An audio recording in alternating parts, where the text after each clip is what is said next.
The taste of copper flooded James Harrison's mouth as his body convulsed on the bathroom floor.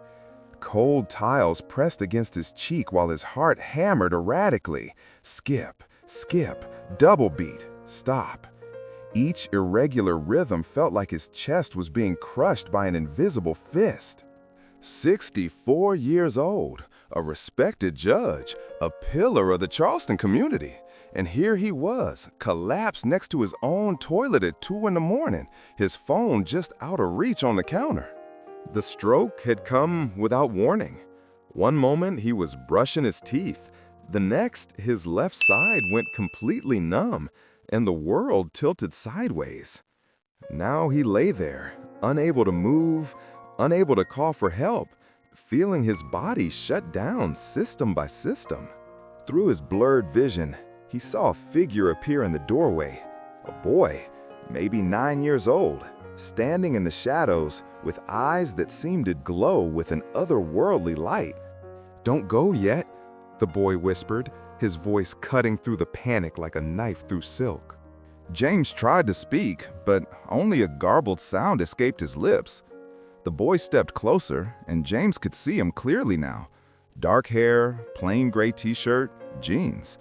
Ordinary in every way except for those eyes, those ancient, knowing eyes. "You still haven't acted," the boy said softly, kneeling beside him. "After all these years, you still haven't done what you know you should do. Have you ever carried a secret so heavy it crushed your soul, day after day, year after year? Share your story in the comments and subscribe, because what this man is about to confess might change how you think about justice, truth, and the weight of silence. James Harrison had spent 32 years on the bench, municipal court judge, then county, then finally circuit court, one of the most respected judicial positions in South Carolina. He was known for his fairness, his wisdom, his unwavering commitment to the law. Fair but firm, the newspapers called him, a man of unshakable integrity. But as he lay paralyzed on his bathroom floor, staring into the eyes of this impossible child, James knew the truth. He was a fraud, a coward, a man who would let an innocent person rot in prison for 23 years rather than admit what he'd done. "Who are you?" James managed to whisper, his words slurred but audible. The boy settled cross-legged on the floor beside him, as if they had all the time in the world. "You can call me Gabriel," the boy said. "I'm here to listen, Judge Harrison, to hear the story you've never told anyone, the one that's been eating you alive since 1999. James's remaining good eye widened.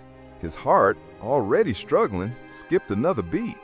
"How do you—" "Tell me about Natalie Chen," Gabriel said simply. The name hit James like a physical blow. After all these years, hearing it spoken aloud in his own home felt like a violation, like someone had reached into his chest and grabbed his blackened heart. "I don't know what you're talking about," James lied automatically, the way he lied for 23 years. Gabriel's expression didn't change, but something in his eyes made James feel completely exposed, as if every lie, every secret, every cowardly choice was written across his soul in letters of fire. "You're dying, Judge Harrison. Your brain is hemorrhaging. You have maybe an hour, maybe less, and you can spend that hour lying to yourself, or you can finally tell the truth." It was October 15th, 1999. James was 41 years old, recently appointed to circuit court, and drunk. Very drunk. He shouldn't have been driving. He knew that. But the conference in Columbia had run late, and he'd had just a few drinks at the hotel bar with other judges. 4 whiskeys, maybe 5. The highway back to Charleston was empty, and he'd driven drunk before without incident. The rain was coming down hard, sheets of water making the windshield wipers nearly useless. James was going too fast. He knew that too.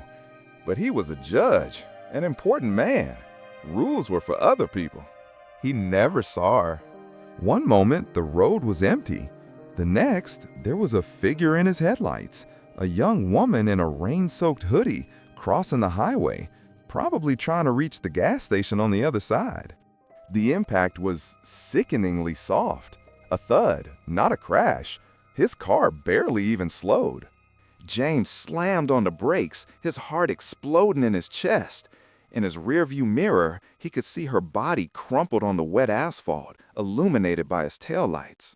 He sat there for 30 seconds, 60, his hands shaking on the steering wheel, his breath coming in panicked gasps.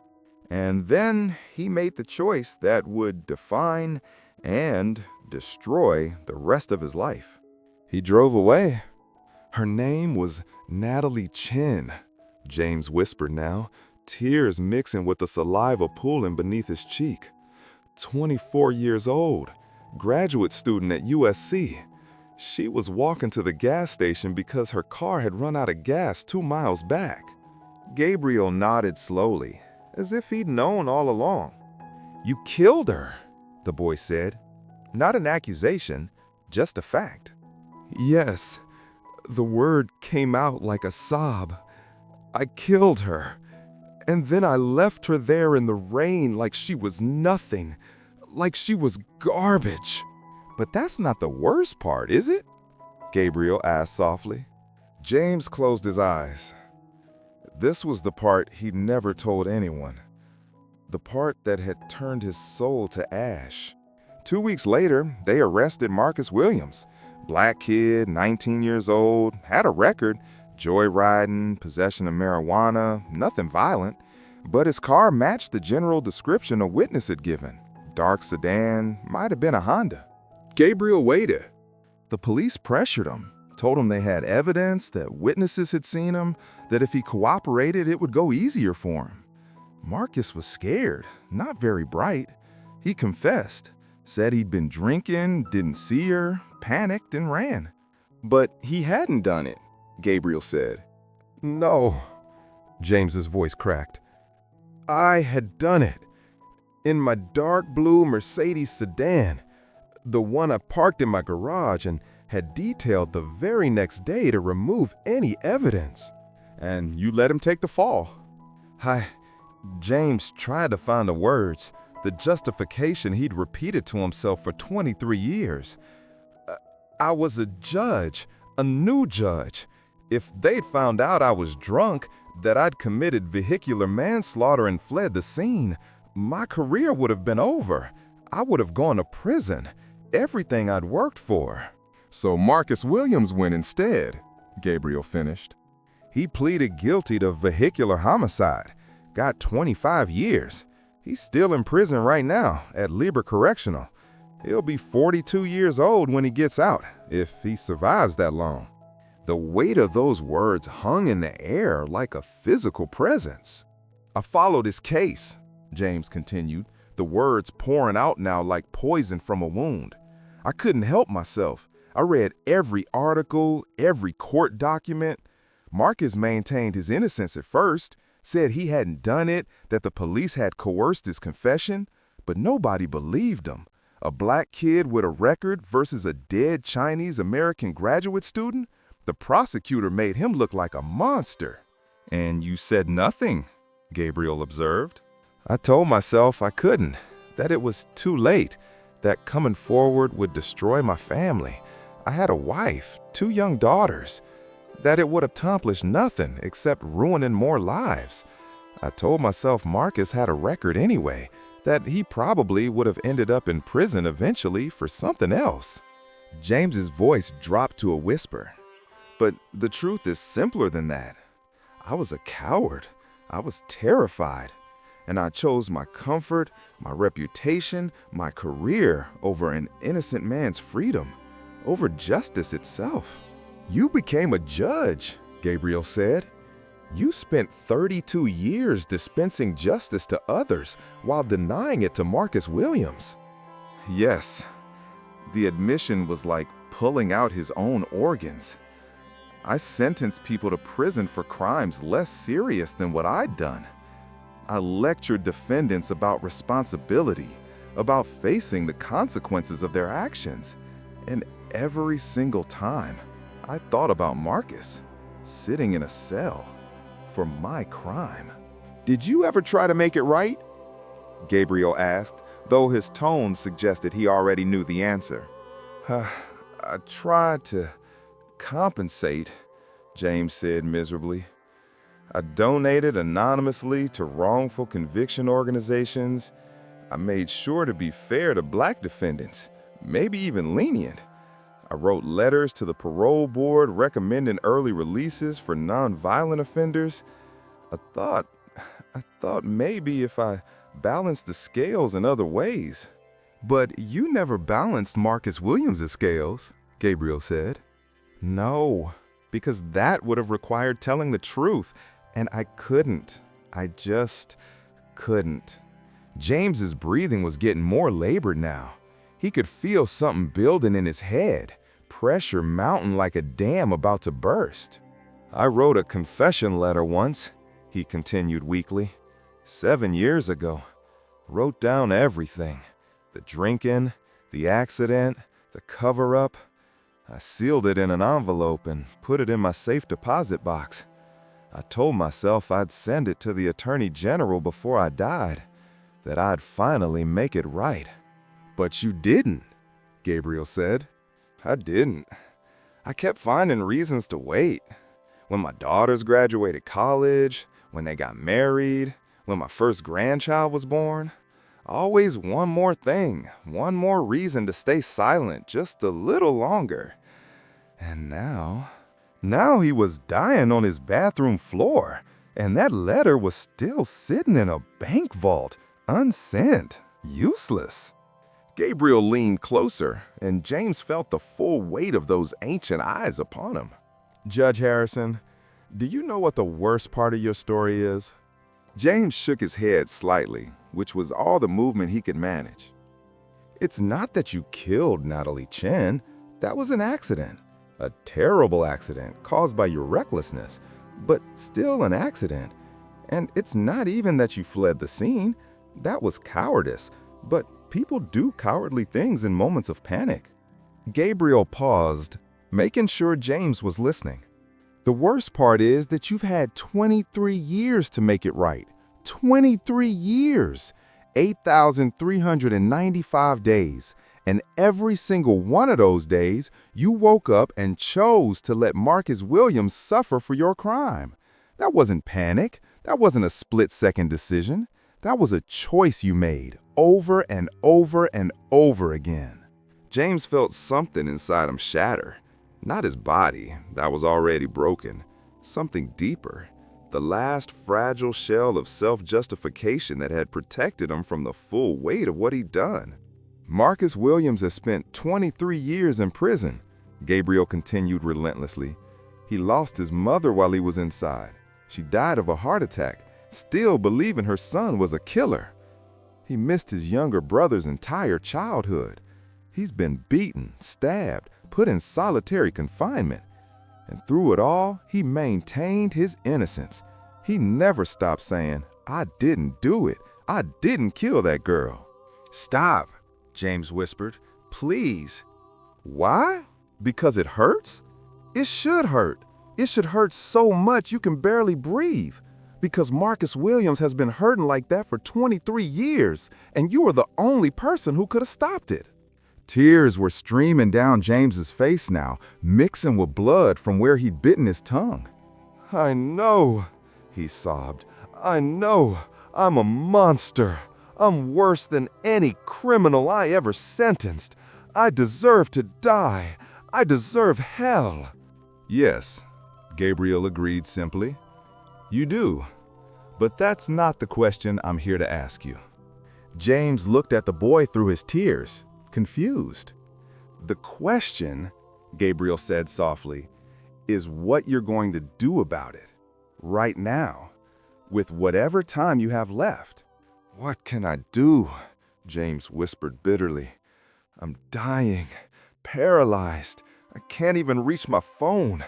In an hour, maybe less, I'll be dead, and Marcus will still be in prison, and nothing will change."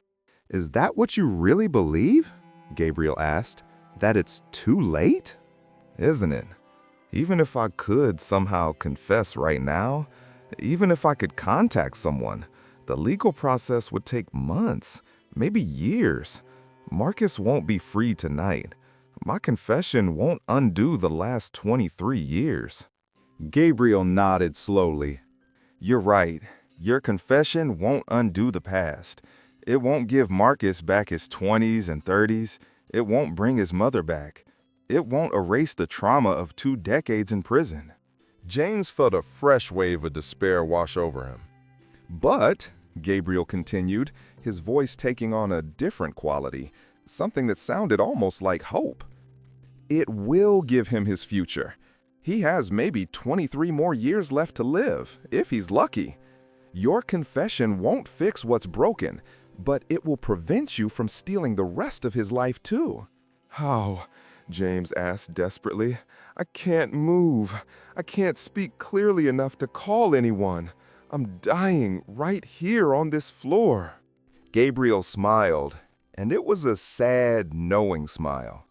Judge Harrison, you've spent 23 years telling yourself you can't act. You can't confess because it's too risky. You can't come forward because it would hurt your family. You can't tell the truth because it's too late.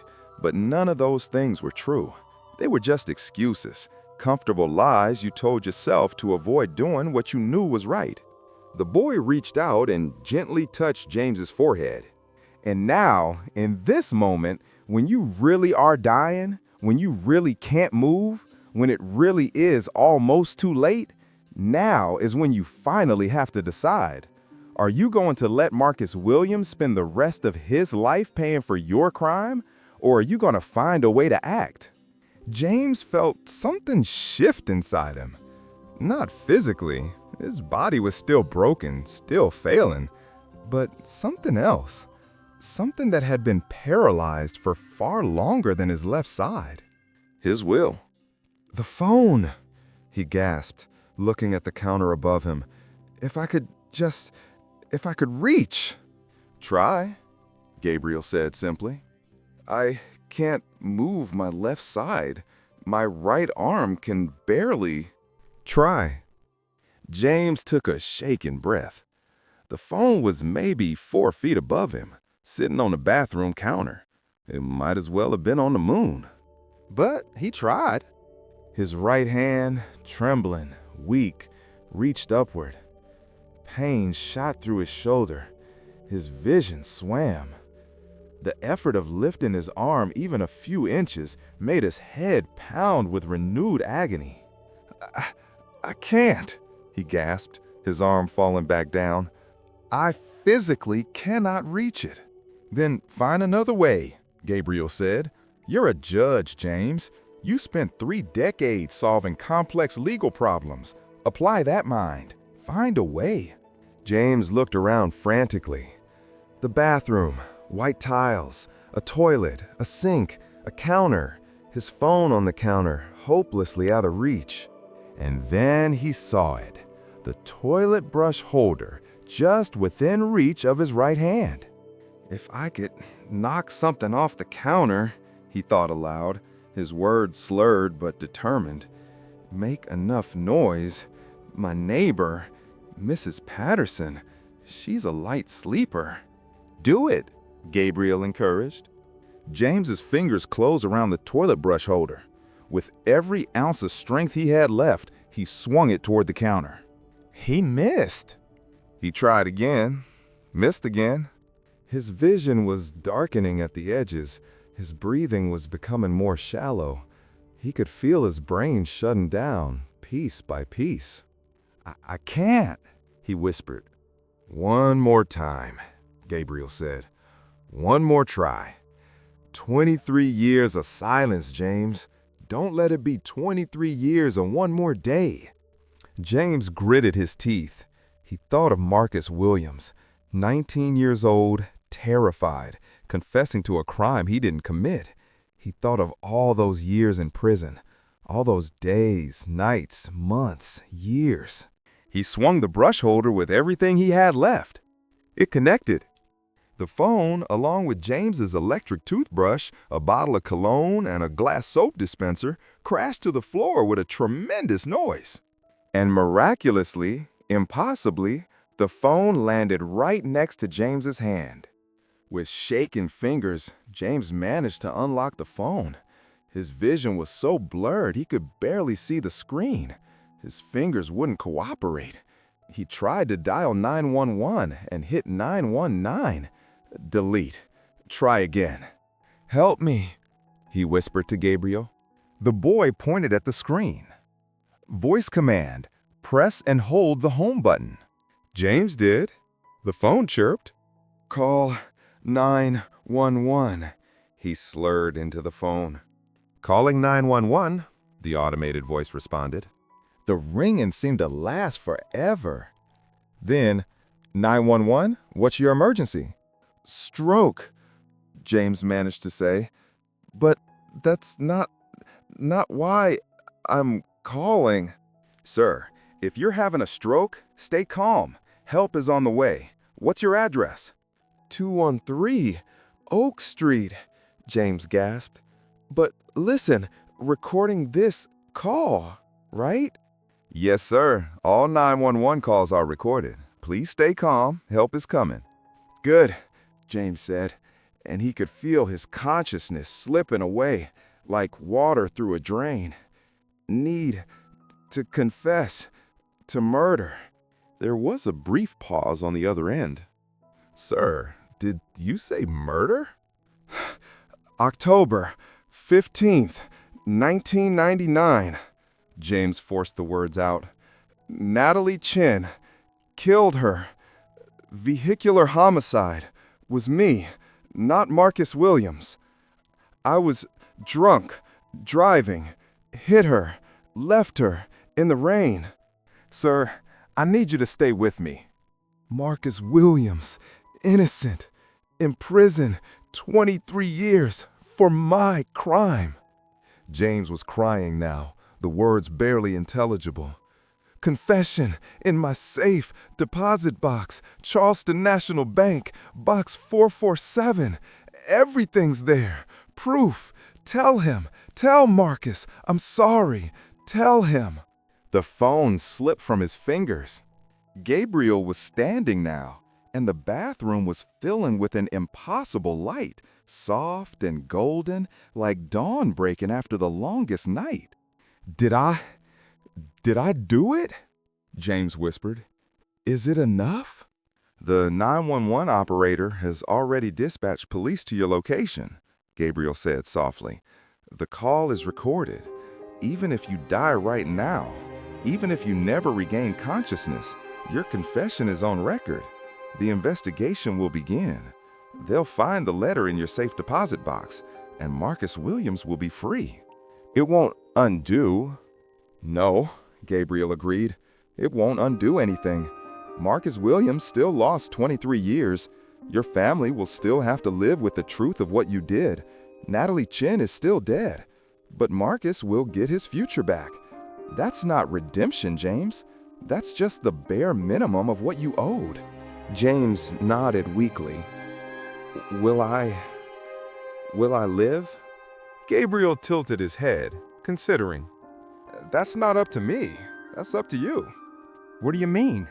I mean, Gabriel said that sometimes when people finally do what they should have done all along, when they finally choose truth over comfort, their body responds. Sometimes miracles happen, not because they're deserved, you certainly don't deserve one, but because purpose can be stronger than death. James could hear sirens in the distance, getting closer. If I live, he whispered, I'll have to face it all. The investigation, the trial, prison probably. My family finding out what I've been hiding all these years. Everything I was afraid of for 23 years. Yes, Gabriel confirmed, all of that. Plus living with the knowledge of what you did to an innocent man. That won't go away. There's no peace waiting for you, James Harrison, whether you live or die. Then why? James's voice trailed off. Why did I push you to confess? Gabriel finished. Because this isn't about your peace. It's not about your redemption. It's not even really about your punishment. It's about Marcus Williams getting justice, finally, after 23 years. The sirens were right outside now. James could hear car doors slamming, footsteps running toward his house. I'm scared, James admitted. Good, Gabriel said. You should be. But you did it. Finally, you acted. The bathroom door burst open. Paramedics rushed in, their voices loud and urgent. They surrounded James, checking vitals, starting IVs, loading him onto a stretcher. Through it all, Gabriel stood in the corner, watching. As they carried James out of the bathroom, down the hallway, toward the waiting ambulance, he caught one last glimpse of the boy. Gabriel raised his hand in a small wave. Not goodbye, just acknowledgement. Thank you, James mouthed silently. The boy nodded once, and then he was gone. The doctors called it impossible. James Harrison should have died on his bathroom floor. The hemorrhagic stroke had been massive, catastrophic. By all medical logic, he should have been brain dead within minutes. But he wasn't. He woke up 3 days later in the ICU, paralyzed on his left side, but conscious and able to speak. The first thing he asked for was a lawyer, not to defend himself, but to make sure his 911 confession was properly documented and that the investigation into Marcus Williams's case had begun. It had. The Charleston Police Department, initially skeptical, found James's sealed confession letter exactly where he said it would be. It contained details about the accident that only the actual killer could have known. The exact location of impact, the trajectory of the body, even paint samples from James's 1999 Mercedes that he'd saved as insurance, unable to fully destroy the evidence of his crime. Marcus Williams was released from Lieber Correctional Institution on November 3, 2022, after serving 23 years for a crime he didn't commit. He was 42 years old. James Harrison was arrested in his hospital bed on November 4th and charged with vehicular homicide, fleeing the scene of an accident, obstruction of justice, and perjury. He pleaded guilty to all charges. At his sentencing hearing, 6 months later, James Harrison stood before the same court where he'd once presided. His left side was still partially paralyzed. He walked with a cane. Marcus Williams was in the courtroom that day. He sat in the front row, watching as the judge, a former colleague of James's, sentenced him to 15 years in prison. After the sentence was read, Marcus stood up. Everyone thought he was leaving. Instead, he walked to where James stood, flanked by bailiffs. Why? Marcus asked. Just that one word. Why now, after all this time? James looked at him, really looked at him, at the gray in his hair that shouldn't be there yet, at the prison tattoos on his arms, at the wasted years written on his face. Because, James said quietly, I finally couldn't live with it anymore. And that's still not good enough.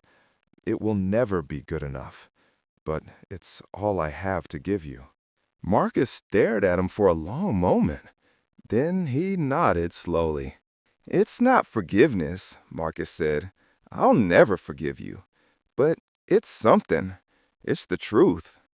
And I guess that's all anyone really gets in the end. James is currently serving his sentence at Kirkland Correctional Institution.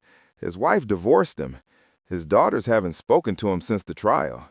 He spends his days in the prison law library, helping other inmates with their cases, particularly those claiming wrongful conviction. Marcus Williams is rebuilding his life. It's slow, painful work. 23 years in prison doesn't just disappear. But he's free, finally free. And sometimes, late at night in his cell, James Harrison thinks about a boy with ancient eyes who appeared when he needed him most, who pushed him to finally do what he should have done 23 years earlier. He never sees Gabriel again. But sometimes, in his dreams, he thinks he can feel that touch on his forehead, that gentle encouragement, that impossible question. Are you going to let him spend the rest of his life paying for your crime? Or are you going to find a way to act? And James knows with absolute certainty that if he hadn't made that 911 call, he would have died on that bathroom floor. The miracle wasn't just his survival. The miracle was finding the courage to finally tell the truth. Sometimes the most unbelievable recovery isn't from a stroke or a heart attack. It's from a lifetime of cowardice. It's finding the strength to do what's right when everything in you wants to stay silent. Because truth doesn't erase the past, but it can change the future. And sometimes that has to be enough. What would you do if you'd made a terrible mistake and let someone else pay for it? Would you have the courage to come forward, even if it destroyed your life? Leave your thoughts below. And remember, it's never too late to act, but every day you wait, someone, somewhere is paying the price for your silence.